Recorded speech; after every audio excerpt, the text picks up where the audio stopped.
The sun of Xylaris Prime cast a strange golden glow over the city of Calith, illuminating the massive towers that spiraled toward the sky.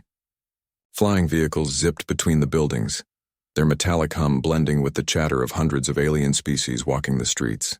The air smelled faintly of ozone and exotic spices, a mix that humans found both alien and intoxicating.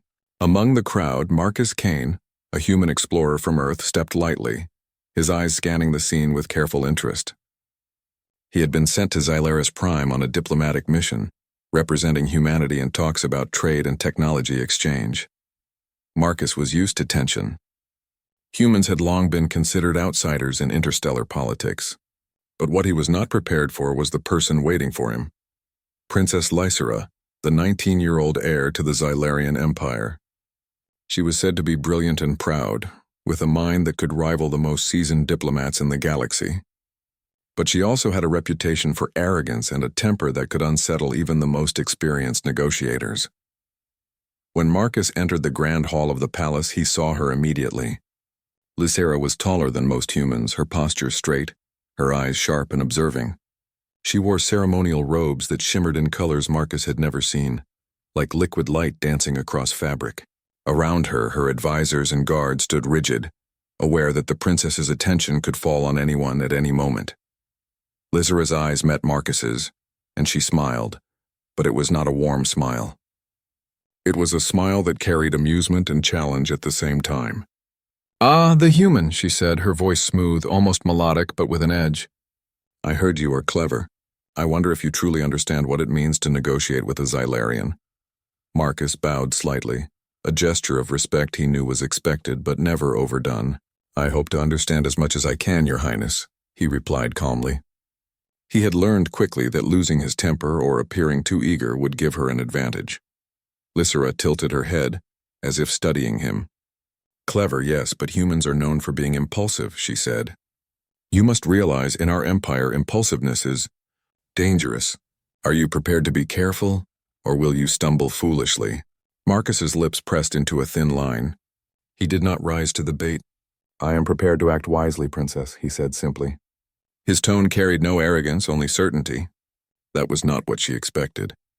For the next hour, Lysera tested him. She asked questions designed to make him seem ignorant, to provoke him into showing frustration. She even mocked some human technology, claiming that Xylarian advancements made human devices primitive. Marcus answered each challenge politely, sometimes questioning their logic without insulting them. The princess's eyes narrowed slightly each time he responded without anger. She leaned back in her chair, a thoughtful frown on her face. "Interesting," she murmured. "I expected bluster, impatience, or fear. None of these. Perhaps humans are more interesting than I thought." Yet even as curiosity flickered, Lysera could not resist one more attempt to provoke him. She waved her hand and a small holographic display appeared in the center of the room, showing schematics of a Xylarian ship. "This is our latest exploration vessel," she said, her tone sharp. "It can traverse sectors in days where humans take months. I wonder how your species would survive such journeys." Marcus studied the display calmly. "It would take time to understand its operation," he said. "But humans are capable of learning quickly. With preparation and planning, we can match most requirements." Lysera's lips twitched with suppressed irritation. She had expected him to falter, to show either fear or condescension. Instead, he treated her marvels with quiet respect and rational observation. That was not an answer she could control, and it made her feel oddly off balance. The conversation continued into the afternoon. Advisors and guards watched closely, noticing how the princess's composure sometimes slipped into slight annoyance. Marcus never raised his voice, never acted disrespectfully, yet he refused to be impressed simply because of her status. That refusal was something Lysera had rarely encountered. At one point, she rose abruptly and crossed the room toward him, her movements elegant and deliberate. "Tell me, human," she said, standing just a few feet away. "Do you know why most species kneel before me? Why they obey my every word?" Marcus looked at her evenly. "Because they are afraid or because they respect your position," he said. "But fear does not always equal loyalty, and respect is earned through actions, not titles." For a brief moment, Lysera's expression hardened, as if the words themselves were a challenge thrown at her. Then surprisingly she laughed, a short, sharp sound that echoed in the high-ceilinged room. "You are bold, human. Most would not speak so freely in front of a princess." "I do not speak freely out of boldness," Marcus replied. "I speak truthfully because it is the only way to act with honor." The princess paused. She had expected hesitation she could manipulate. Instead, she saw a calmness that unsettled her.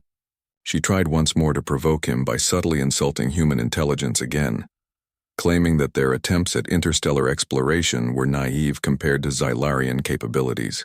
Marcus simply nodded, neither offended nor defensive. At that moment, something inside Lysera shifted. Anger, curiosity, and intrigue tangled together. No human had ever reacted to her provocations with such composure. She was used to rulers and diplomats who fawned over her, who sought favor with every word. Marcus was unlike anyone she had met. Finally, she leaned back and let out a long, exaggerated sigh. "Very well, human. You have endured my test, for now. But do not think this means I am impressed. I simply do not find you offensive enough to dismiss you entirely." Marcus stood quietly, sensing the underlying tension. "Thank you, Princess. I hope my actions, if not my words, will continue to demonstrate respect." Lysera raised an eyebrow. "Actions?" she asked. "We shall see." After the meeting, Marcus walked out of the palace hall, his movements unhurried. He did not linger for praise or acknowledgement. Lysera, watching him leave, felt a strange sense of irritation. Not because he had offended her, but because he had done something she had not expected. He had ignored her attempts at dominance and simply walked away. That simple act unsettled her in a way no insult could. Outside the palace, Marcus observed the streets with interest.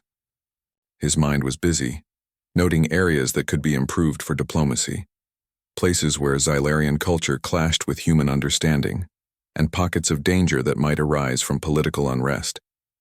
He was learning, always learning, not for fame or favor, but for survival and effectiveness.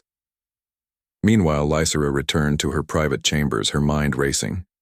She replayed the encounter repeatedly, unable to shake the image of the human who refused to be impressed or intimidated. She had met countless beings who sought her favor, flattered her, or feared her. Marcus had done none of these things. In her world, that was not just unusual, it was revolutionary. For days, the tension between them simmered. The palace staff whispered about the human who dared to walk away from the princess unbothered, while Lysera herself tried to analyze his behavior. Was he arrogant, brave, reckless, perhaps a combination? But she could not deny that his calmness, his quiet strength, and his refusal to play the games she was used to had left a mark on her mind. Marcus, meanwhile, prepared for the next phase of his mission, exploring the trade routes, inspecting technological exchanges, and understanding the empire's political dynamics. He knew that at any moment his actions could come under scrutiny, and that Lysera herself might intervene. Yet he remained confident. He did not need approval to act wisely. The tension between the two built an unspoken challenge. Lysera wanted to test him further, to see if he would break under pressure or if his calm demeanor was a true reflection of his character. Marcus, in turn, respected her as a leader but refused to be swayed by status alone. Their relationship, built on curiosity, tension, and a silent respect for ability, was only beginning. The story of Marcus Kane and Princess Lysera had started with an offense, real or imagined, and a walk-away that seemed simple but carried weight. In the halls of Xylaris Prime, whispers began to circulate. There was a human who could withstand a princess's provocations, who did not fear, who did not bend. And somewhere deep within her, Lysera felt the first stirrings of respect, tinged with irritation, curiosity, and perhaps the faintest hint of admiration. For Marcus, the mission continued. He would walk, observe, and act as needed, unshaken by protocol or the pressures of status. He understood that in the galaxy, true strength was not in titles or arrogance, but in action, intelligence, and the courage to do what was right without waiting for recognition. By the time the sun set over the metallic spires of Calith, the stage was set. A young alien princess, proud and headstrong, had encountered a human who refused to play by her rules. And in that simple act, the walk away, both their worlds had subtly shifted, opening the door to challenges, alliances, and perhaps a lesson neither of them had expected. The next morning, Calith's city streets were alive with activity. But a tension lingered in the air, invisible yet palpable. Marcus Kane moved among the crowd, observing quietly. Reports of disturbances in the outer districts had reached him through his contacts, but nothing seemed urgent at first glance. Still, he trusted his instincts. Something felt off. Princess Lysera, meanwhile, had not slept well. She paced the halls of her private chambers, replaying the events with Marcus over and over. That simple walk away still haunted her thoughts. No one had ever dared to ignore her authority so calmly, and yet it had been neither rude nor reckless. There was a strength in him that she could not control, and that both frustrated and intrigued her. Suddenly, alarms echoed through the city. Red lights flashed along the streets and the palace walls, and the metallic hum of air vehicles was replaced with the roar of emergency response craft. Marcus immediately assessed the situation. A rogue faction from a neighboring sector had infiltrated the city. Their aim was political: to challenge the princess, destabilize the empire, and seize control of strategic trade routes. Civilians were trapped and the palace was at risk. Lysera's advisors were in chaos. Commands were shouted, guards rushed about, and the princess herself was momentarily frozen. This was her domain, her responsibility, and yet she felt powerless in the face of an attack she had not anticipated. Marcus did not hesitate. Using a compact device he carried on his belt, he activated an interface that allowed him to tap into the city's security drones. Within minutes, he had mapped the movement of the rogue faction, identified weak points, and calculated the safest paths for civilians to evacuate. His mind worked fast, analyzing, predicting, and coordinating in ways the Xylarian technology could not do without human ingenuity. Lysera watched from a balcony as Marcus moved among the guards and civilians. He gave calm, clear instructions, guiding people away from danger and using his own body and presence to block threats when necessary. He did not wait for approval or recognition. He acted because it was the right thing to do. At first, the palace guards were hesitant to follow him. They were loyal to Lysera and trained to obey her commands, not a human stranger. But Marcus's confidence, his precision, and his quick thinking left little room for hesitation.